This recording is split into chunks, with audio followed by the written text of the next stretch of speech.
मजदूर हैं जो गोवा से और महाराष्ट्र से चलकर हमारे पास यहाँ पे आए हैं। ये आगे सिवान तक जाएंगे, सिवान के आगे जाने वाले हैं। तो इनसे हम जानने की कोशिश करेंगे कि आखिर ये किन परेशानियों का इन लोग सामना कर रहे हैं आने में जाने में, या फिर 2 महीने तक जो लॉकडाउन के बीच वो लोग वहाँ पे थे तो किस तरीके की चीज़ें थी। और खासकर पहला सवाल तो यही रहेगा कि आप लोग यहाँ पे आए हैं तो क्या दोबारा जाएंगे? कैमरे के पास उम्मीद तो नहीं है जाने का सर, लेकिन मजबूरी के तहत तो देखा जाएगा बाद में, लेकिन अभी तो फिलहाल नहीं जाएंगे। महीना 10 साल 2 साल तक नहीं जाएंगे। उसके बाद अगर हालात खराब रहेगा तो उसके बाद अगर मौका मिलेगा तो जाएंगे। आप लोग ट्रेन से आए हैं तो ट्रेन में किसी तरह की असुविधा? अब सुविधा तो बहुत हुई, खाने पीने की, पानी की बहुत तकलीफ हुई, लेकिन हम लोग बस से आए तो बहुत तरह के जो खाने पीने भी मिला। नहीं, आप बस से आए हैं कि? बस से आए हैं। कहाँ से बस से आए? बस से महाराष्ट्र से बस से आए हैं और यूपी से हमको ट्रेन मिली। तो बस में कितने लोग बैठे थे? 25 जन ही बैठे। तो बस में खाने पीने के उसमें मुहैया था, खाने सारी व्यवस्थाएं थी। एमपी तक खाने का था और एमपी से यूपी जब पहुँचे तो वहाँ पे थोड़ा बहुत तकलीफ हुआ था। 2 महीने आप लॉकडाउन में वहाँ पे थे, क्या कर रहे थे, कैसे चल रहा था आपका काम? चल रहा था? काम बंद था सर, खाना मिल रहा था, हम लोग खाना बांटते। आप कितना कमा लेते हैं? हम 10,000 कमा लेते हैं। 10,000। परिवार में कौन कौन है आपके? मैं अकेले हूँ। आप अकेले हैं? परिवार आपका कोई? परिवार है भाई साहब, वो भी अलग है। नहीं, आपकी पत्नी है, आपके बच्चे भी है, बच्चे भी हैं। तो वही मैं पूछ रहा हूँ, कितने बच्चे हैं? 4 बच्चे। 4 बच्चे हैं। तो क्या 10,000 रुपये में आप लोगों का पूरा परिवार चल जाता है? पूरा तो नहीं होता सर, लेकिन फिर भी जो पूरा करना पड़ता है, कोशिश करना पड़ता है, कोशिश करना पड़ता है। कोशिश करेंगे तभी कोई काम होगा। तो 10,000 रुपये में क्या कोशिश करते हैं आप? 10,000 में 6,000 घर भेजते हैं, 4,000 हम खाते हैं। आप लोग सुन रहे हैं कि 10,000 रुपये का मात्र कमाई करने वाले लोग 6,000 रुपये घर भी बेच देते हैं, 4,000 रुपये में वहाँ पे दिनचर्या भी चला लेते हैं, जबकि गवर्नमेंट ने जो मिनिमम वेजेस तय करके रखा है वो भी इन मज़दूरों को वहाँ पे नहीं मिल रहा है। ये सारे सवाल तो कोई करता ही नहीं है और ना ही कभी ये जानने की कोशिश होती है। लेकिन जब हम ऐसे हालात से गुजरते हैं, जब देश का मजदूर, देश को संवारने बनाने वाले मजदूर जब रास्तों पर चल रहे होते हैं, उनसे पूछा जाता है तो सारी कहानी बाहर आती है जो हमें नहीं भी मालूम होती है। और ये भी मालूम चलता है कि मात्र 10,000 से 12,000 रुपये ये लोग कमाते हैं। और इस चीज़ के लिए करीब बिहार के सिवान से अगर महाराष्ट्र की दूरी का बात करें तो करीब 1600 किलोमीटर की दूरी ये लोग तय करके वहाँ पे जाते हैं अपने परिवार की जीविका चलाने के लिए। लेकिन इनके साथ होता क्या है, ऐसे हालात में इनको छोड़ दिया जाता है अपने हालात पे मरने के लिए, और वहीं वंदे भारत मिशन के तहत दूसरे देशों से लोगों को लेकर के आ जाता है। ये सोचने वाली बात है कि आखिर सरकार कहाँ तक जा रही है। बड़ी बात यह है कि क्या अब ये मजदूर वापस उन शहरों की तरफ जाएंगे? क्या इन्हें बिहार सरकार यहाँ पे रोजगार देगी? अभी 2 दिन पहले ही इंडस्ट्री इन बिहार बोल के एक सोशल ट्रेंड चलाया गया ट्विटर पे।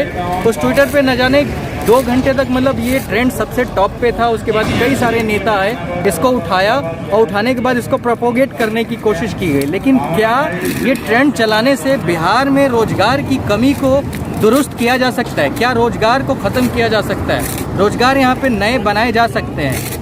ऐसा अभी तक तो होता दिख नहीं रहा है। फिलहाल फिर भी हम यहाँ के और भी लोगों से बातचीत करेंगे। यहाँ पे आने के बाद हमें एक बहुत ही खूबसूरत चीज़ दिखी।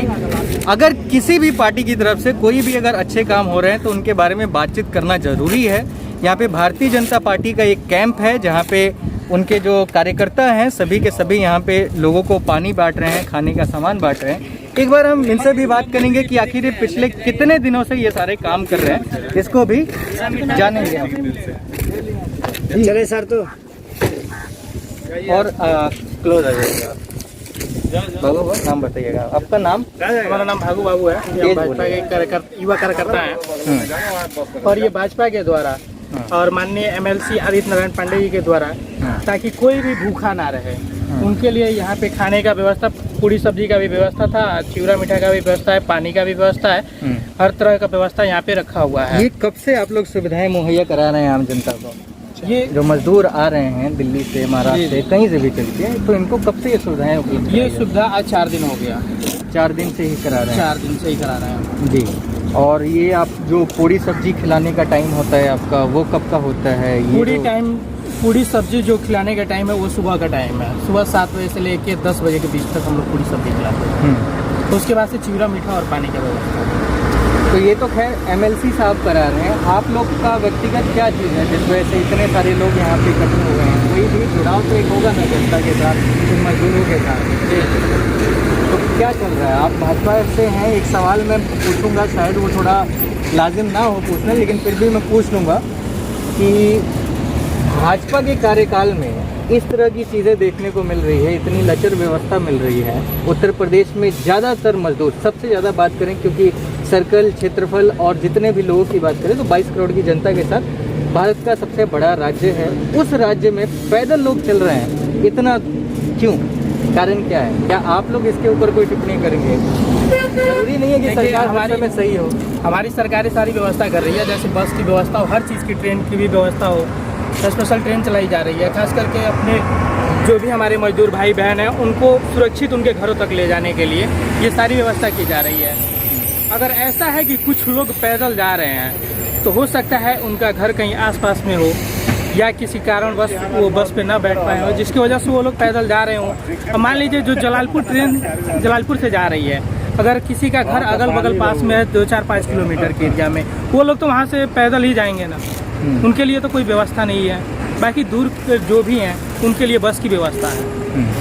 ठीक है, इनसे ले लीजिए। सर आपका नाम क्या है? जी चंदन तिवारी, सासा मूसा मंडल अध्यक्ष भाजपा। भाजपा से मजदूर लगातार आ रहे हैं। जी जी जी बिल्कुल लगातार आ रहे हैं, चलते जा रहे हैं, पैरों में छाले पड़ जा रहे हैं, खून निकल रहा है, लोग मर भी रहे हैं, लेकिन व्यवस्थाएं बिहार सरकार कुछ नहीं कर रही है। नहीं, वैसी कोई बात नहीं है। बिहार सरकार के द्वारा व्यवस्था काफ़ी अच्छी की गई है। जगह जगह पर बिहार सरकार और ग्रामीण आम लोगों के द्वारा भी यह किया जा रहा है। ये भाजपा की ओर से किया गया है या JDU की ओर से किया गया है? ये जो है हम लोग ये तो व्यवस्था भाजपा की है, लेकिन सरकार गठबंधन का है। गठबंधन का है तो इसका श्रेय तो JDU को भी जाएगा, NDA को जाएगा ये चीज़। ये जो है हमारी पार्टी का एक ही ध्येय है कि कोई भी भूखा नहीं रहे। उसी को चरितार्थ करने के लिए हम लोग माननीय विधान पार्षद आदित्य पांडे जी के सौजन्य से भाजपा गोपालगंज के तत्वावधान में यह नर सेवा नारायण सेवा हम लोग पिछले 4 दिनों से इसको चला रहे हैं। अभी तक कितने फूड प्रोडक्ट आपने बेच दिया है? कितने पैकेट्स मतलब लोगों को भेज दिया है? अभी तक जो है 10,000 के आसपास पानी का बोतल और ये जो है 15,000 चूड़ा और मीठा का पैकेट अभी तक हम लोगों ने डिस्ट्रीब्यूट कर दिया है। और यह तब तक चलता रहेगा जब तक कि प्रवासी मजदूरों का आना बंद नहीं हो जाता है। ये एक अच्छी पहल दिख रही है यहाँ के लोगों की ओर से। आपका नाम क्या है सर? मेरा नाम चंद्रेश सिंह है, मंडल अध्यक्ष कुचायकोट। बोलिए दोबारा से। चंद्रेश सिंह मेरा नाम हुआ, मंडल अध्यक्ष कुचायकोट। आप कब से ये सेवा कार्यक्रम में लगे हुए हैं, काम में लगे हुए हैं? हम तो सेवा आज 4 रोज से यहाँ कर रहे हैं।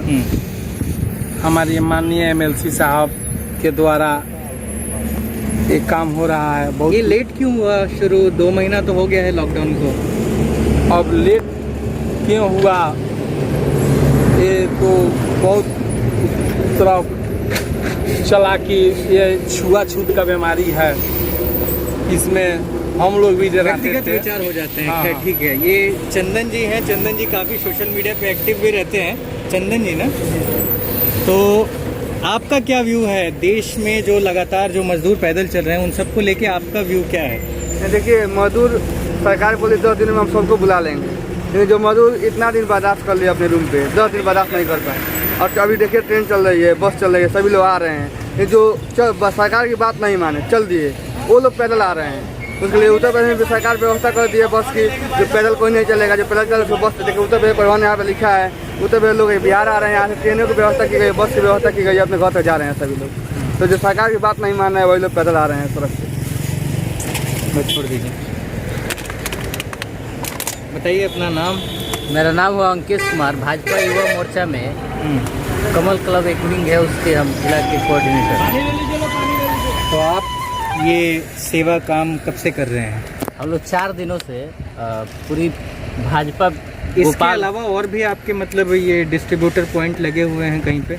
ना ये तो चूंकि बॉर्डर है यूपी बिहार का, तो जितने भी मजदूर आ रहे हैं तो यहीं से होकर जा रहे हैं, क्योंकि यहाँ से जलालपुर के लिए भी जो भी लोग जा रहे हैं तो यहीं से जा रहे हैं, तो इसीलिए हम लोग जलालपुर ये आपका नज़दीक का इलाका है। जलालपुर चूँकि नज़दीक है, यहाँ से ही वो लोग जा रहे हैं, तो वहाँ से वो लोग उनको ट्रेन से जहाँ के प्रवासी मजदूर हैं जो भी लोग हैं तो उनको वहाँ तक पहुँचाया जा रहा है। तो हम लोगों ने इसीलिए देखिए ये आ रहा है ना रास्ता, तो यहाँ पे अच्छा ठीक है, ये तो काउंटर खैर बड़ा लगाया है। अच्छी चीज़ हो गई। एक सवाल मेरे दिमाग में आ गया, क्योंकि आप यहाँ पे हैं और सारे मजदूर यहाँ पे आ रहे हैं, यहाँ से फिर बिहार के अलग अलग जिलों के लिए जा रहे हैं, जो व्यवस्थाएं गवर्नमेंट ने की है। यहाँ पे कैसी व्यवस्था है जो मजदूर बाहर से आ रहे हैं उनको लेके जाने के लिए दूसरे जिलों के लिए, क्योंकि आप तो यहाँ पे 4 दिन से लगातार हैं, तो आप ज़्यादा बेहतर से बता पाएंगे। यहाँ पे तो बसें लगी हुई है, स्क्रीनिंग कराइए, जो भी बाहर से आ रहे हैं वो लोग पहले अपना स्क्रीनिंग करा रहे हैं,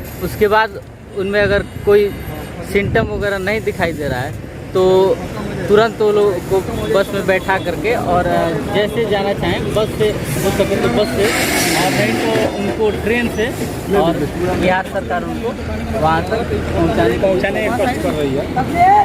तो एक अच्छी पहल है लोगों के द्वारा जो लगातार यहाँ पे चल रही है। हम कल से बिहार के पूरे भ्रमण पर निकलने वाले हैं। हम जल्दी मोतिहारी में मिलेंगे, आपको मुजफ्फरपुर में मिलेंगे, पटना, बेगूसराय तक मिलेंगे। तो आपको अगले वीडियो में हम फिर बताएंगे कि आगे ऐसी व्यवस्थाएं कहाँ कहाँ पे हैं, मजदूर अब भी बिहार के सड़कों पे कहाँ कहाँ चल रहे हैं। तो आप हमसे जुड़े हैं, दी जर्नलिस्ट अड्डा देख रहे थे आप। मेरा नाम अनिल शारदा है। थैंक यू, धन्यवाद।